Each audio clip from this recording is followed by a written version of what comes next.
23 जनवरी बसंत पंचमी दिन आपका शुक्रवार है। ऐसे में आपको इस वीडियो में 3 बहुत ही विशेष उपाय बताने जा रही हूँ। इनमें से यदि आप एक भी उपाय बसंत पंचमी के दिन करते हैं तो आप जो भी मांगेंगे आपकी मनोकामना अवश्य पूरी होगी।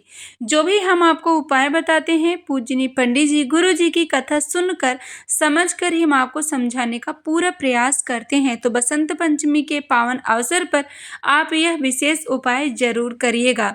इस बार की बसंत पंचमी बहुत ही खास है क्योंकि इस बार की बसंत पंचमी के साथ साथ आपका शुक्रवार का दिन है। माँ लक्ष्मी को शुक्रवार का दिन बहुत ही प्रिय होता है। तो ऐसे में आप माँ लक्ष्मी और माँ सरस्वती दोनों का आशीर्वाद प्राप्त करना चाहते हैं तो यह उपाय जरूर करिएगा। आज के दिन सुबह ब्रह्म मुहूर्त में उठे, स्नान करें, स्वच्छ वस्त्र धारण करें, बन सके तो इस दिन पीले रंग का वस्त्र पहने और माँ सरस्वती की प्रतिमा विराजमान करके विधिवत पूजन करें। और माँ सरस्वती की पूजा समाप्त करने के बाद आपको यह उपाय करना है। पूज्यनीय पंडित जी कहते हैं जो भी व्यक्ति बसंत पंचमी के दिन माँ सरस्वती के साथ साथ शिवलिंग का भी पूजन करते हैं उनके ऊपर माँ सरस्वती की विशेष कृपा बनी रहती है। तो यह उपाय आप किस तरह से करेंगे तो सर्वप्रथम आपको जो उपाय करना है वह उपाय आपको समी पत्र से करना है। आपको 1 लोटा जल लेना है और बन सके तो 7 समी पत्र, 11 समी पत्र या 21 समी पत्र लेना है। उस पे सभी समी पत्र पे थोड़ा सा आपको शहद लगा लेना है। शहद हो तो शहद लगा लीजिएगा, यदि शहद नहीं है तो थोड़ा सा इत्र भी आप लगा सकते हैं उस समी के पत्र पे। उसे लगा करके आप महादेव के मंदिर में जाएं और साथ में एक घी का दीप आप अवश्य लेके जाइएगा। इस उपाय को सुबह के वक्त भी कर सकते हैं और प्रदोष काल में भी कर सकते हैं। महादेव की शिवलिंग पे 1 लोटा जल समर्पित करें। उसके बाद जो आप समी का पत्र लेके गए हैं जिस पे आप इत्र या शहद लगाए हुए हैं उसे अपनी कामना करते हुए 7 समी पत्र एक एक करके महादेव की शिवलिंग के सबसे ऊपर जो भाग होता है उस स्थान पे आपको रखना है। आपकी जो भी कामना है, जिस भी कार्य के लिए आप कर रहे हैं, कर्ज बहुत ज़्यादा है या नौकरी के लिए या व्यापार के लिए या आपकी कोई विशेष मनोकामना है जो बहुत दिनों से रुकी हुई है, तो आप समी पत्र को महादेव की शिवलिंग के सबसे ऊपर आप रखिएगा। उसके बाद जो आप एक घी का दीप लेके गए हैं उस घी के दीप को आप जला दीजिएगा। महादेव का नाम लेना है आपको। यदि आप कर्ज के लिए कर रहे हैं तो ऋण मुक्तेश्वर नाम लीजिएगा और यदि आप कोई मनोकामना के लिए कर रहे हैं तो सोमेश्वर महादेव का नाम ले या कल्याणेश्वर महादेव का नाम लेके आप शिवलिंग पे चढ़ाएं। और जब भी आप कोई भी उपाय कर रहे हैं जो कर्ज से मुक्ति के लिए किया जाता है तो उसमें सबसे महत्वपूर्ण होता है भगवान शिव का जो नाम है एक ऋण मुक्तेश्वर। इस नाम से आपके ऊपर कितना भी बड़ा कर्ज है, यदि आप प्रत्येक रोज इस नाम का एक माला जाप भी करते हैं तो कोई उपाय नहीं करते तो भी आपको धीरे धीरे कर्ज में मुक्ति जरूर मिलेगी।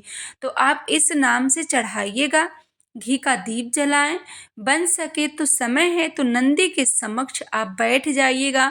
और जिस तरह से आप रोजाना धूप दीप नैवेद्य पंचामृत पुष्प अक्षत से पूजन करते हैं वो तो पूजा आपको पर डे करनी है जैसे आप करते हैं। ऐसा नहीं है कि इस पूजा के बाद कोई पूजा नहीं करनी। सबसे पहले आप जो पूजा करते हैं वही करिएगा, उसके बाद इस पूजा को करिएगा। अब हम चलते हैं आज के दूसरे उपाय की तरफ। आज का दूसरा उपाय है बेलपत्र और शहद से आपको करना है।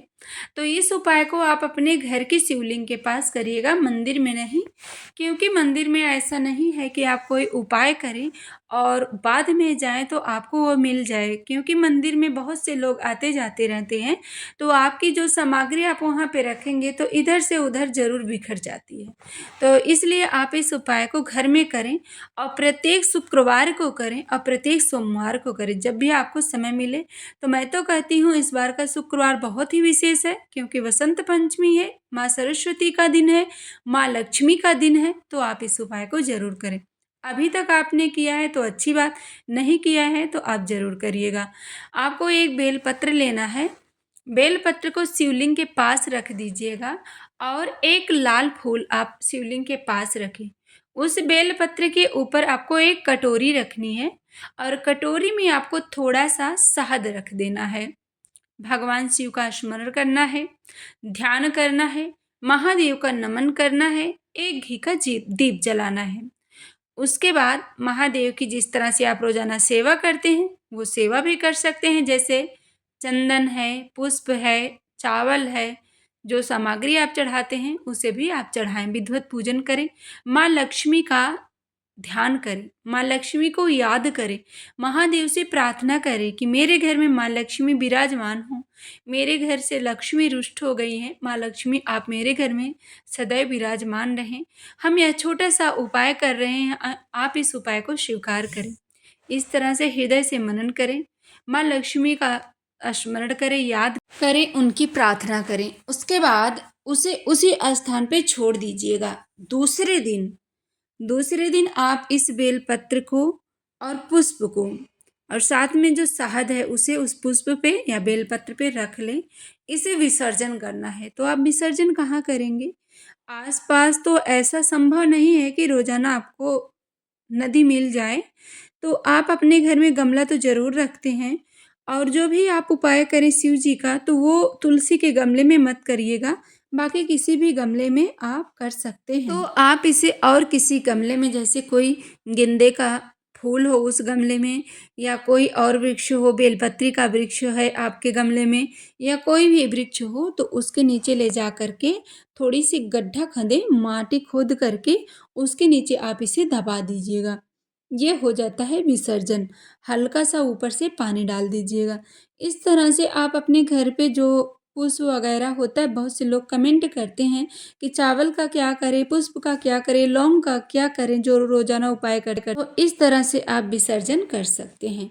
आपको वीडियो यदि थोड़ा भी अच्छी लगी हो, हमारे वीडियो और हमारी जानकारी आपको समझ आया हो और बिल्कुल भी थोड़ी सी भी अच्छी लगी हो, तो एक लाइक ज़रूर करें और आप हमारे चैनल को सब्सक्राइब करें। इस वीडियो को ज़्यादा से ज़्यादा शेयर करें, कमेंट में हर हर महादेव ज़रूर लिखें।